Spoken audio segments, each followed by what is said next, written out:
what is especially important too to consider, and I think you'll appreciate this as a former player yourself, almost every veteran player in the WNBA is a free agent this offseason. There are just two players, just two, not on rookie contracts. That's called strategic thinking.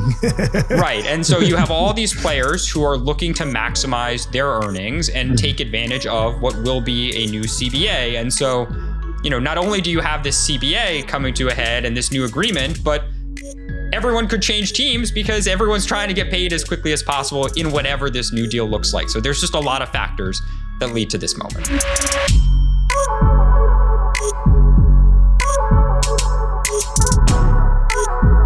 No Free Lunch is presented by T. Rowe Price.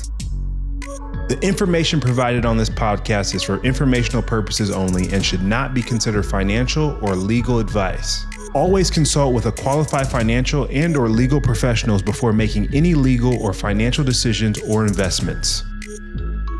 I'm Ndamukong, and welcome to No Free Lunch, where we talk to experts and athletes about how the most successful people in sports manage their money and grow their wealth.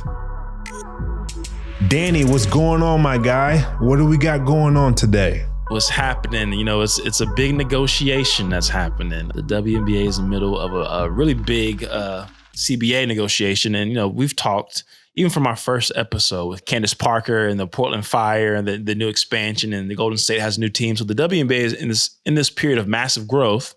But we're negotiating, the players negotiating to get a more fair stake in the league's growth. And I think it's a really important time. Crazy enough, I know this may have been out there, but I didn't know the exact numbers. Caitlin Clark and Angela Reese are currently only making $78,000 a year on their rookie contract. $78,000 a year? That is crazy. Insane. So you're telling me a rookie practice squad guy in the NFL is making potentially double, if not quadruple, what a superstar in Caitlin Clark and Angel Reese are making as superstars of the WNBA. That is wild. It's truly crazy. I mean, the pay cut, I would love to know the pay cut Caitlin Clark took, just off of her rookie contract alone, from Iowa to her rookie year in the WNBA. Yeah, I mean, she's definitely insane. Negative 100. I'm not even say 100. I'm gonna say negative 250% of what she made in college to where she's at right now, without question. Truly, truly insane. So we got Ben Pickman, who's a writer here, a fellow colleague here at The Athletic, to give us all the details about the CBA negotiation. And it's really significant because the deadline of the current CBA is up on the 31st of this month. So we'll see if it gets signed or a new deal gets signed or not. I'm not in those conversations, but we'll find out and get some insight right here on No Free Lunch. Ben, thank you for joining the show, man. How are you? I'm doing well. Thanks a lot for having me. Good. Well, I want to talk about all things WNBA.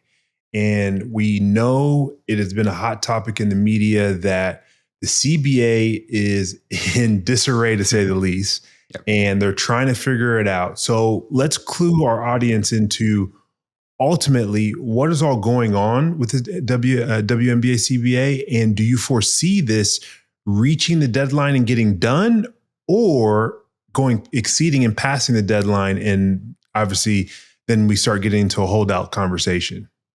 Yeah, that is a great question. And it is really the question that so many people in the women's basketball space are asking right now, because the deadline for the two sides to reach an agreement is coming up. It is October 31st. The WNBA finals just ended. And this is as contentious a moment as we have in the WNBA. To your question specifically, do I expect a deal to be reached by October 31st? No, I do not.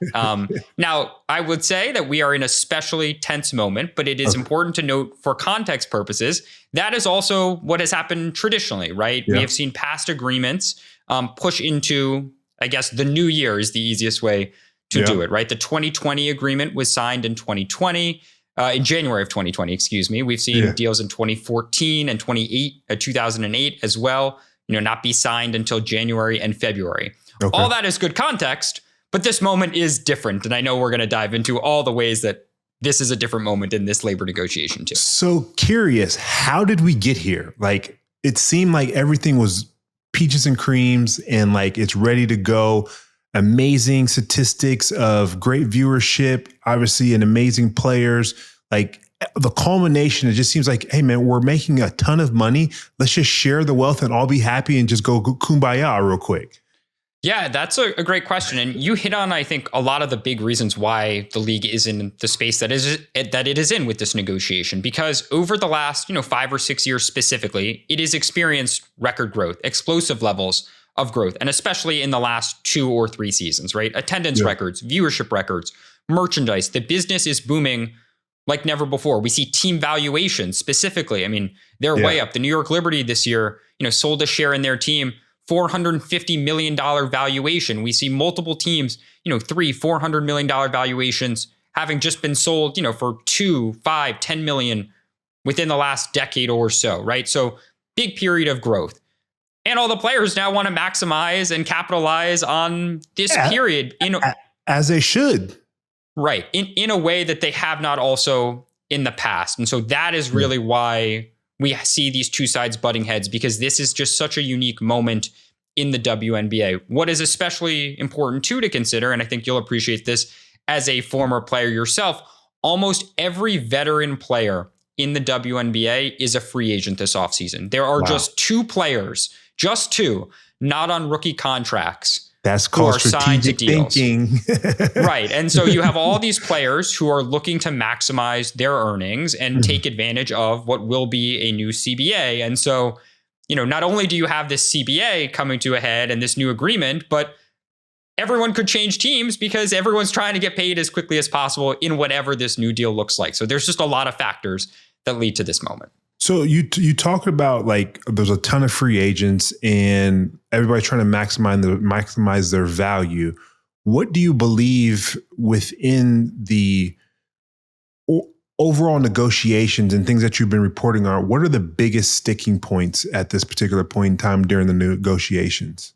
Yeah, so it really starts with the money here, as so many conversations around CBAs do. And it starts specifically about 2 factors. Number one, just salaries and salary caps. But more than anything, especially from the player's perspective, there's a big conversation about revenue sharing and what is kind of the salary system that is in place. And that is where, what is currently in place in the WNBA is very different than their NBA counterparts, right? So in the NBA, just for clarity, players take home roughly half of basketball related income, BRI, and the other half roughly goes to owners. BRI then determines that league's annual salary cap. The way the WNBA currently works, that league, the WNBA, does not use BRI. The CBA currently sets a salary cap for each year of the agreement, and there's fixed increases at a rate of 3% in the current agreement, and there is an additional mechanism for revenue sharing if certain targets are reached, right? Those targets have never been reached because it's a cumulative target that was signed, in 2020, and the pandemic bubble season impacted it all. But I digress to say this. So the players want to grow with the business. And so they are looking for a system, a salary system, a revenue sharing system that grows with the business, that doesn't have, this kind of set in stone salary cap and these potentially fixed rates of increase. So they're looking to change the system, and that is another pain point too. Yeah, I mean, that's great information because I definitely didn't know that, and it would have assumed that they would have had this very similar system to that they have in the NBA with the WNBA, basically kind of being one and the same, for lack of better words, of the organizations and how intertwined they are.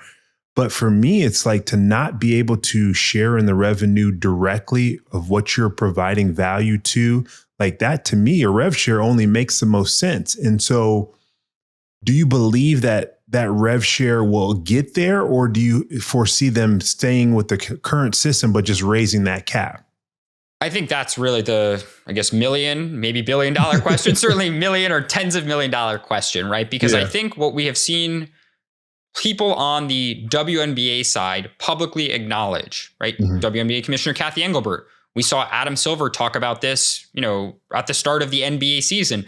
They have acknowledged that there will be big increases in what WNBA players are currently paid, right? The max salary in the WNBA is just around $250,000 this season. They're acknowledging big increases. I think we'll see it in the, 3x, 4x, maybe even 5x what it currently is.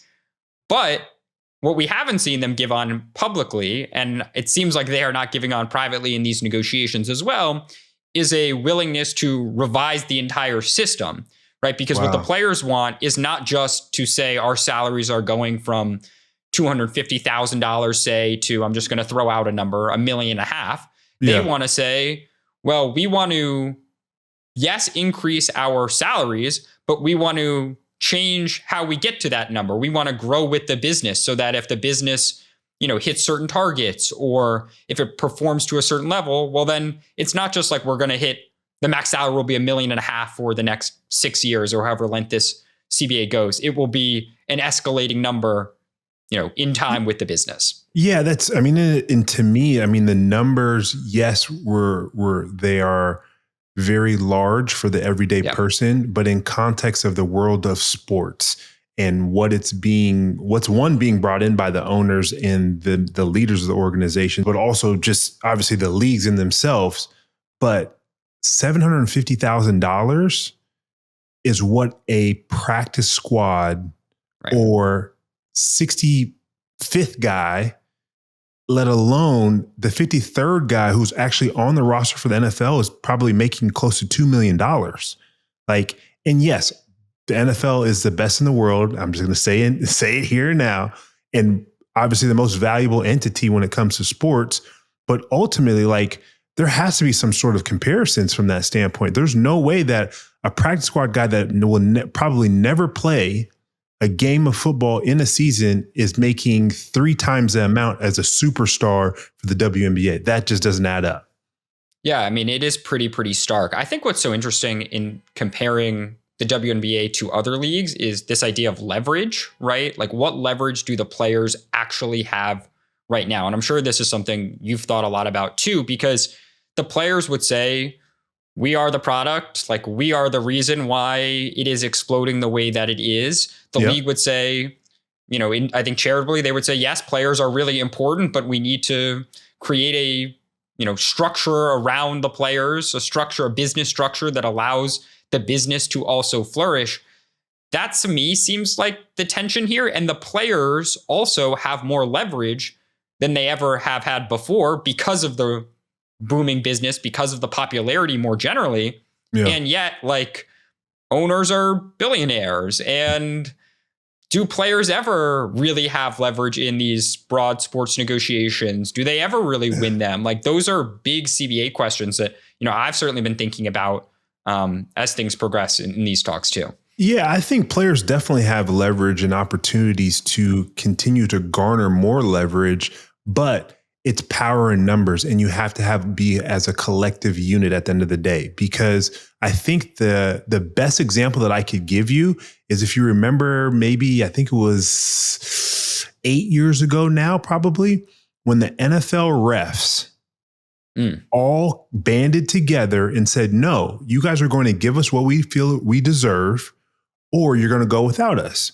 The product on the field, yes, players are a huge part of it, but the refs are a cog in that wheel as well. And when you saw the elite refs not a part of the NFL in those games, it was disastrous of what you saw from a calling perspective and refereeing those games. And so ultimately, what that came down to is that organization of refs came together and stood tall against Goliath and said, hey, we want our fair share.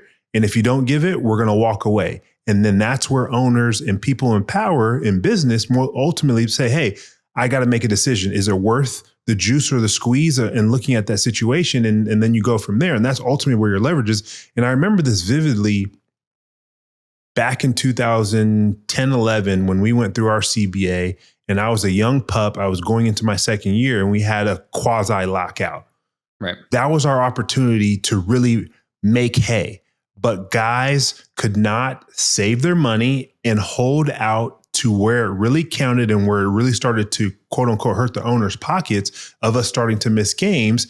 And we were forced to come back earlier to the table because 89, potentially 90% of our guys were not prepared to be locked out for the entire year. That's what we needed to prepare for. And even that was even the case of saying, hey, NFLPA, we're going to hold back money from players just for this case.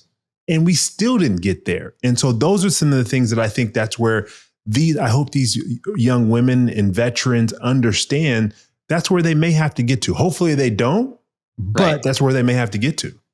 Do you feel like, though, I mean, in the case of the refs, right, you famously have the Fail Mary play, right? Seahawks, Packers, I want to say that the touchdown, was it a catch? Was it not? A game deciding play. And I want to say, if my memory serves me right, they resolved that negotiation like the next week or shortly after. Immediately, like 24 hours later, for sure. Right. And it was like you had this moment on the field that, catalyzed a lot of what was probably going on behind the scenes, and the public was up in an uproar because of that ending of that play. What I think is so interesting here, and also in the case that you mentioned back in the NFL in the 2010, 2011 talks, is like, does anyone care until you miss games, right? Anyone being like the general public fan, right? The fan cares.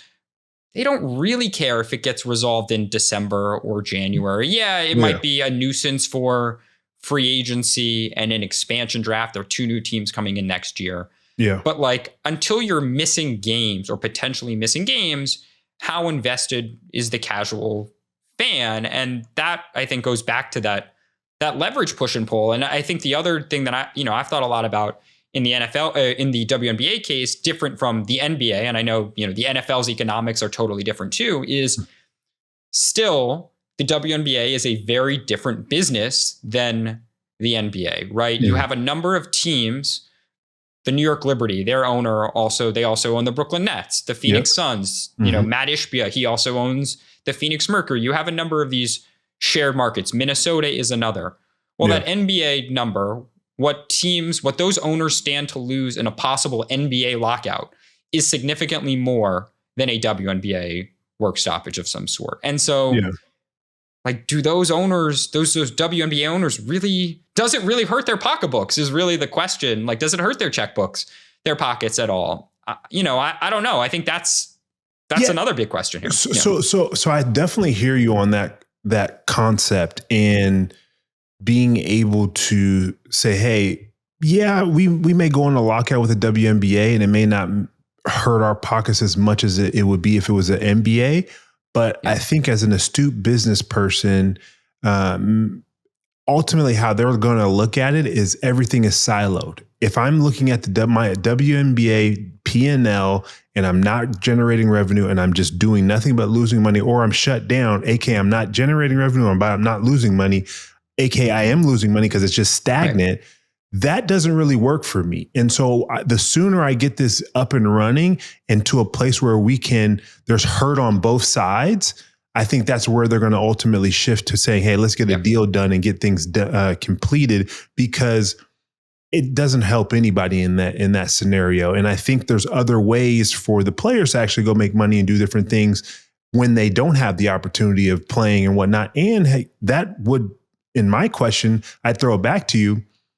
Does this start up a new league?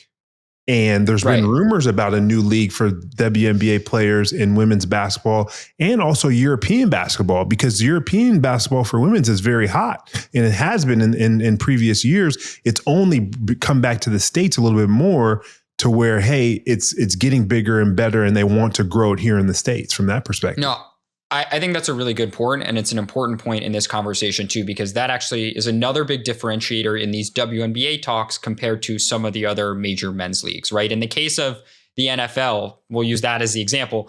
I guess there are other alternative leagues you could play in, but they're not nearly as financially lucrative, and it's probably not worth the injury risk for a player to take part in them for what you might be gaining financially. In the case of the WNBA, there is a winter league, Unrivaled, that just started last year. It's a full court 3-on-3 league that is basically founded by players, literally founded by players. Players have equity in the league, and the average salary in that league last year was around $220,000. That doesn't even include the equity that players received for participating. Now, it's a much smaller league. This year, they're only going to have around 50 players, but in the short term, as you point out, that's another guaranteed revenue stream for players who are not participating in that league.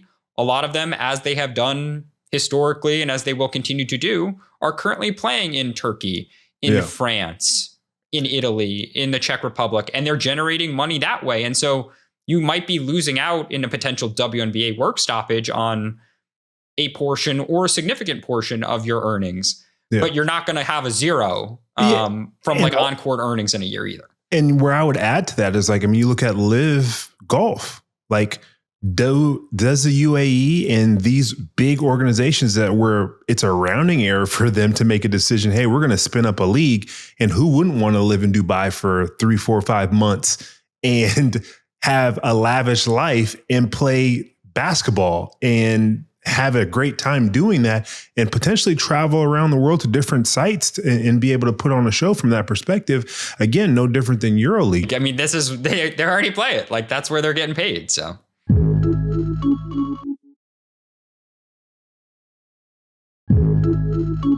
One other kind of cross-sport comparison that I think is really interesting in the case of the WNBA is actually what was going on in the NBA and NHL back in the 1990s. Maybe you were watching this as a young sports fan or just consumer, because there was a time and in the early and mid 90s where there was this famous Sports Illustrated cover that said the NHL is hot and the NBA is not. That was basically the tagline of the cover. And that to me feels a lot like this moment in professional basketball, where a lot of people last year were talking about what's going on with the NBA, what's going on with ratings, teams, stars. Like, is the NBA not as competitive? Is it not as good as it was in the past?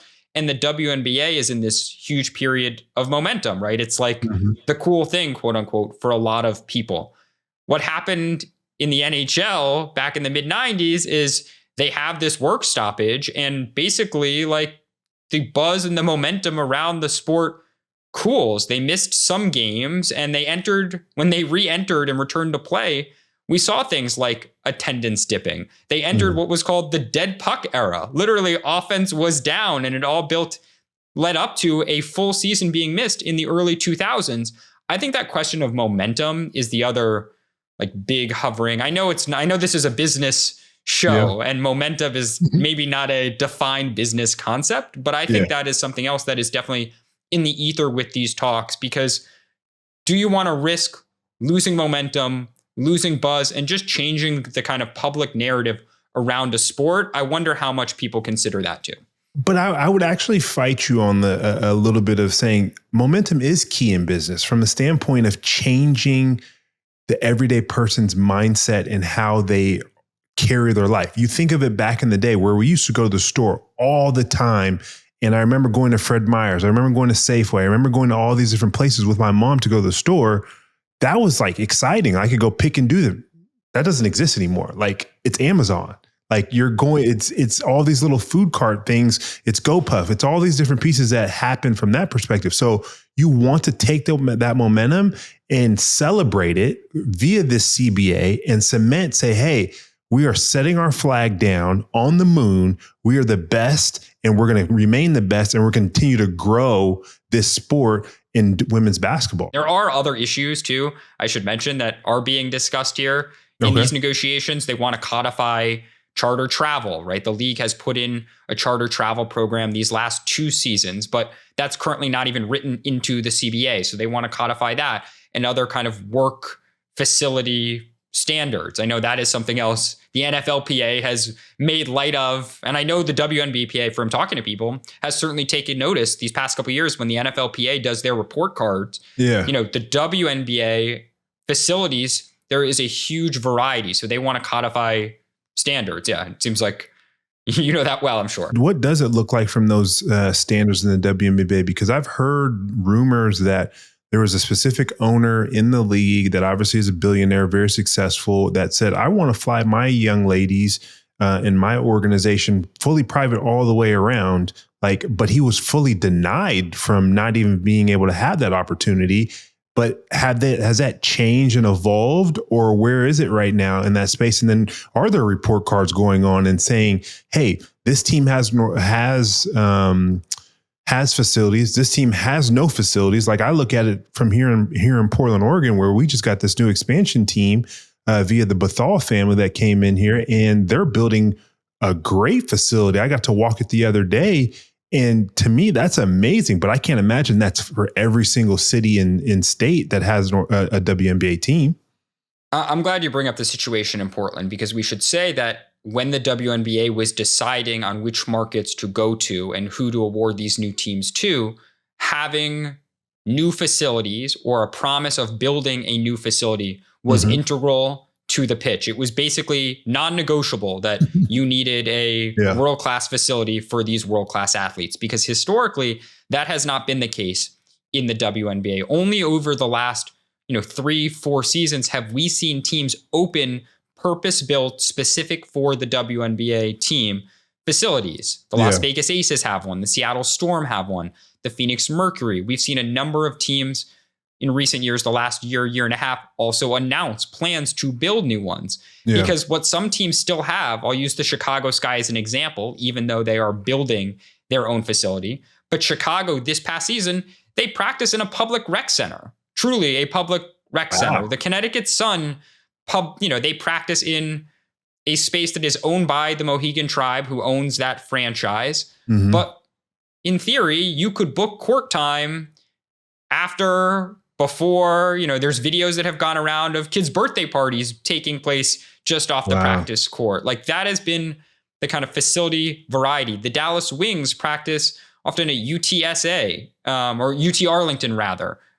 They don't have their own gym. So when we talk about codifying facilities, that is a big one. They're trying to push for, you need to have certain rooms, you need to have nursing stations, you need to have certain amenities that we don't have, and also put in the charter travel, which again is new these past 2 years, a full charter program. Yeah, but what I will say, and I don't disagree with that, they definitely should have dedicated facilities, and I think they can be unique with them, because having been in and around European basketball, they've been some of the top leagues in certain countries. I remember being in France and in one particular city, and their facilities was built around a community center, and people were able to use them. So I think that's cool to be able to have community in and out, but they should definitely have first right of refusal and full control on how those are used as well. But I would even look at it from a perspective of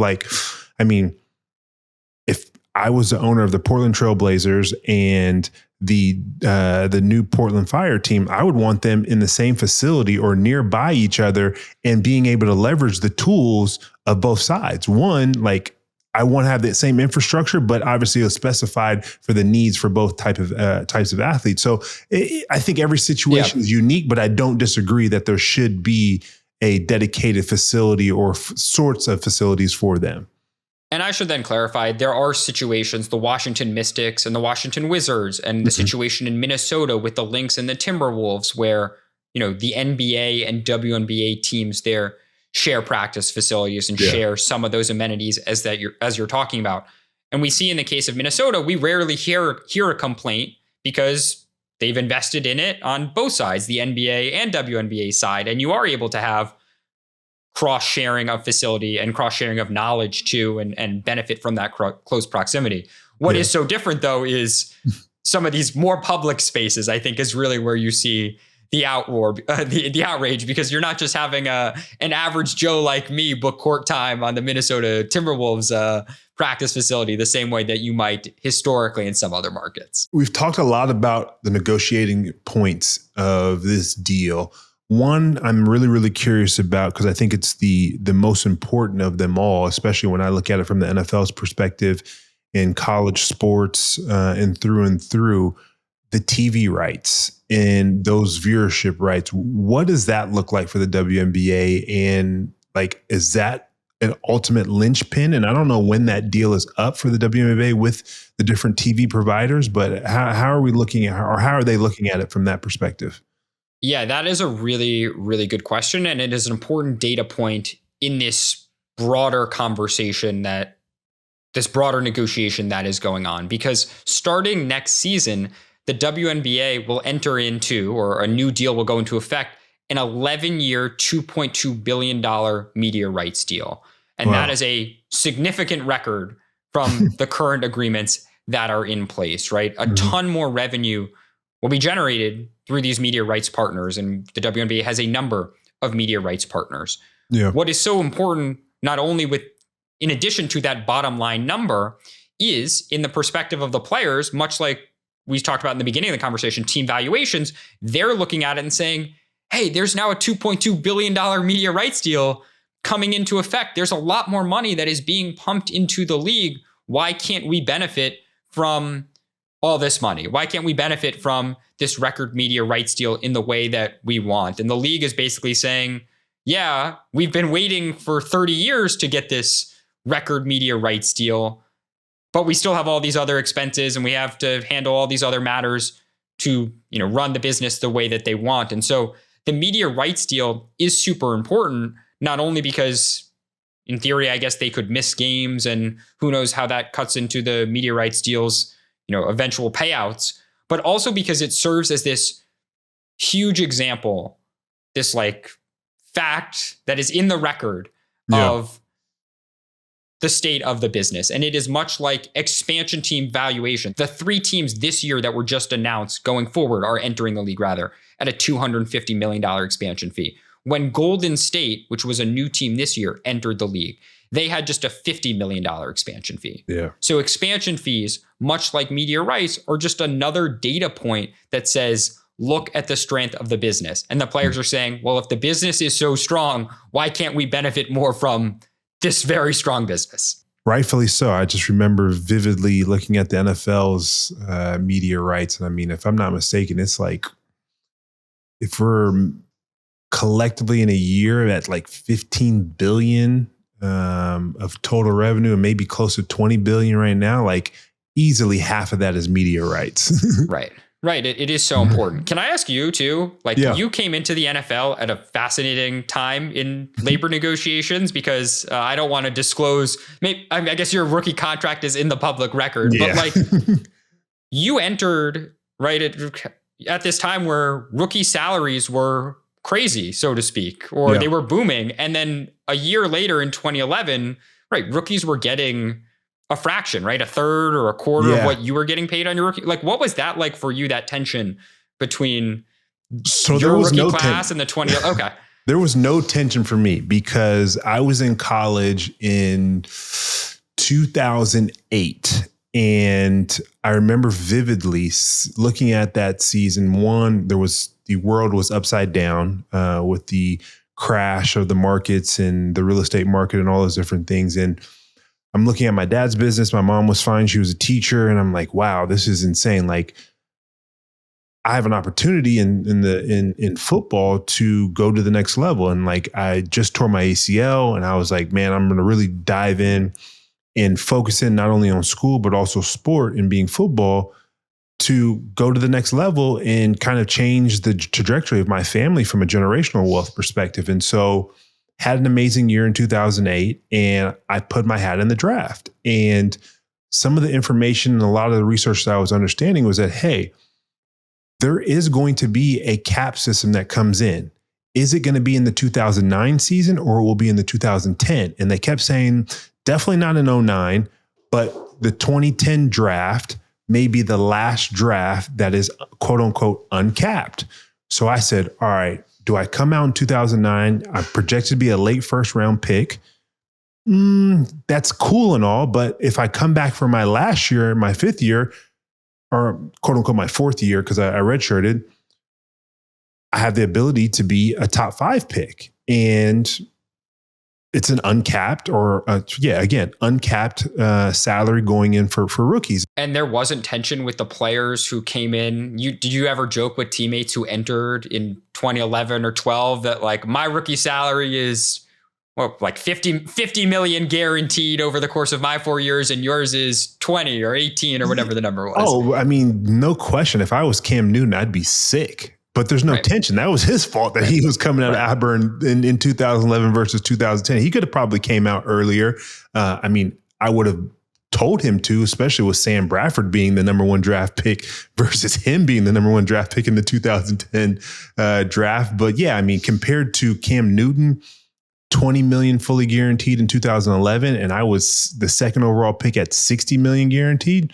That's a massive difference. Right. But that's where you got to understand the information and a little bit of luck.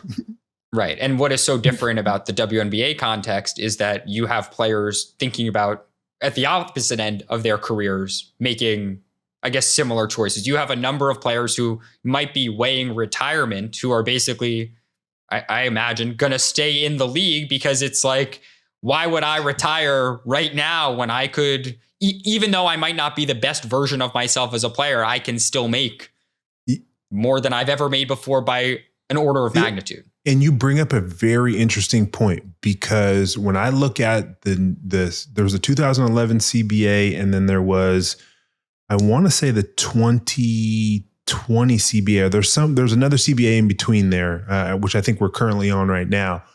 But within those CBAs, there was veteran players that were eyeing certain things, which I think was important, but not the end all be all. But because they were in leadership roles, they were kind of the end all be all, as I understood it, because I was a part of the union and I wanted to be a part of those conversations. But I got frustrated a little bit because, again, I'm all about, we got to lock out. We got to figure out, we got to go like feet to the metal. Like, let's go. If we're going to toe up with the big boys, we got to toe up to the big boys and go all the way. But there were some veterans in there, if I remember correctly, that were really focused on the retirement benefits versus the opportunity for the young guys. And a lot of money got shifted into the retirement bucket versus being paid up front and being able to, again, manage your own money. And yes, I know that we have those struggles. We have the 30 for 30. We have all these different pieces where guys have struggled, but they struggle because they don't have the education. Not because you're setting up retirement things, because, again, a lot of guys don't even get to the retirement opportunities because they're gone with 2.5 years. So you might as well get as much money as you can up front, kind of like where NIL is right now. Get as much as you can right now in college, because you don't know if you're going to make it to the pro, and you don't know what life looks like after you get done playing sports. I like that you brought up NIL too, because that is the other big differentiating factor that we probably should have touched on too in this WNBA CBA negotiation, that a lot of players who are now entering the league are doing so as millionaires, or they've made hundreds of thousands of dollars. What is so interesting, though, is that players who are on the executive committee and almost across the board, the kind of team reps, those are players who did not benefit from NIL. They're players who, they might have been in the WNBA 8, 10, 12 years. Now, they might have huge brands. Someone like Breanna Stewart, a household name, she's got a shoe deal with Puma. Like, she's got major endorsement deals. Yeah. But that creates another really interesting dynamic in the WNBA context too, that you have some players who are coming in with a very different financial situation than some of the players who have been in the league, half a decade. Ben, an amazing conversation. Appreciate your time. I love talking about this opportunity and this deal with the WNBA. Hopefully these negotiations get to somewhere really, really tense, and then they smooth out and everybody's happy. And there's a little hurt on both sides, because usually best negotiations, there's a little hurt on both sides, but everybody's happy at the end of the day. Yeah, thanks a lot for having me. It was a ton of fun. And look, maybe we'll be back on in a couple weeks or a couple months when they might still be negotiating, and I can provide an update on it all then. No doubt. Thank you. It's time for the Confidently Curious question, where we ask questions that are one step ahead. Sponsored by T. Rowe Price, where they believe that asking better questions can lead to better outcomes. So my Confidently Curious question of the day is, what do you call the price you'll pay per share for company stock when you exercise your stock options? A, call price, B, strike price, C, invoice price. The answer is B, strike price. The strike price is set at the time the options are granted and usually reflects the fair market value of the company stock on the grant date. That's our Confidently Curious question for the week. Thanks to our sponsor, T. Rowe Price, for modeling the power of better questions. T. Rowe Price proudly sponsors No Free Lunch. The views expressed in this podcast are those of the podcast participants and do not necessarily reflect those of T. Rowe Price. Their sponsorship supports the platform and does not imply endorsement of specific content or perspectives. What a great conversation with Ben. I believe there's a lot of meat on the bones to be had from the WNBA.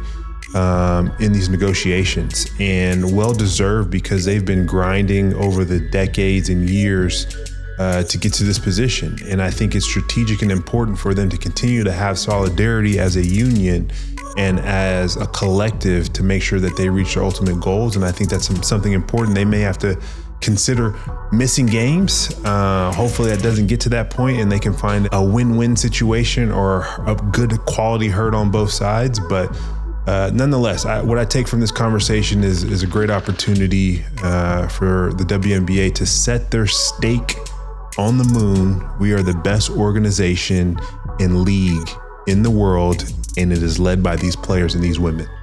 And that's our show. Like, comment, subscribe to No Free Lunch on Apple, YouTube, or Spotify, or wherever you get your podcasts.